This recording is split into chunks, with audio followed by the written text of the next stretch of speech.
Halo,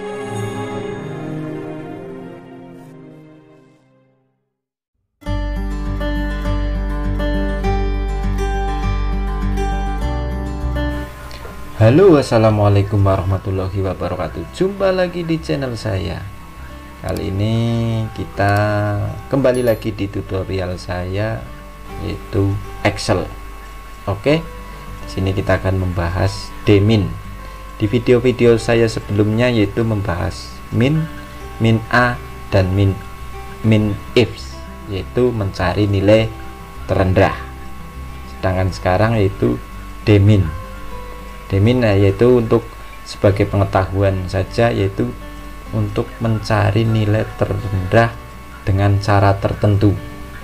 Oke, ini sebagai dasar saja, sebagai pengetahuan saja, karena ini hanya cara mengaplikasikan fungsi dmin dalam Excel. Oke, bagi teman-teman yang baru menjumpai channel ini, silahkan klik tombol like, kemudian kasih kita komen, kemudian jika kalian suka klik tombol subscribe, karena subscribe itu gratis. Oke, langsung saja. Perbedaan min dan dmin. Oke, sementara kita min dulu. Oke, min adalah mencari nilai terendah. Min, oke.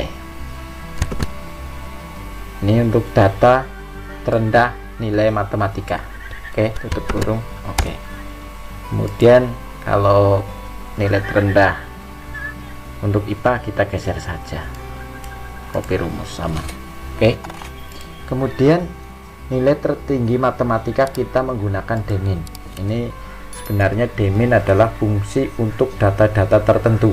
Tapi ini sebagai cara saja, cara untuk mengaplikasikan dmin, karena dmin itu ada fungsi di Excel, disediakan fungsinya di Excel. Oke, dmin sama dengan dmin. Oke, buka kurung. Database artinya dmin singkatan dari database minimal atau database data terendah. Menggunakan database itu menggunakan kolom ini sebagai database, tabel ini sebagai database.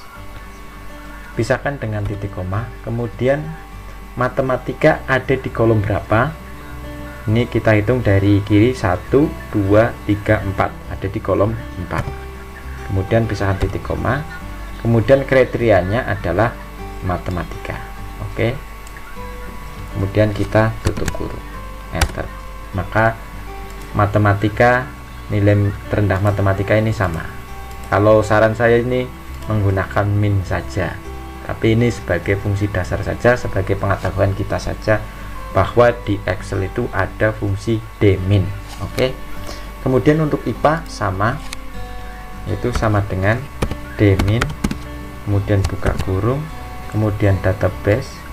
Oke, database, kemudian pisahkan titik koma.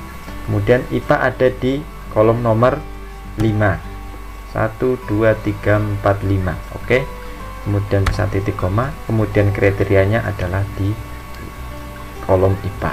Oke, tutup kurung, kemudian enter. Maka hasilnya pun sama ini. Nah, ini sebagai pengetahuan saja untuk penggunaan fungsi dmin. Silakan kalian bisa latihan, dan mungkin ini dmin bisa digunakan untuk data-data tertentu dan cara mengaplikasikan atau mengoperasikan seperti ini. Oke, demikian, semoga bermanfaat. Wassalamualaikum warahmatullahi wabarakatuh.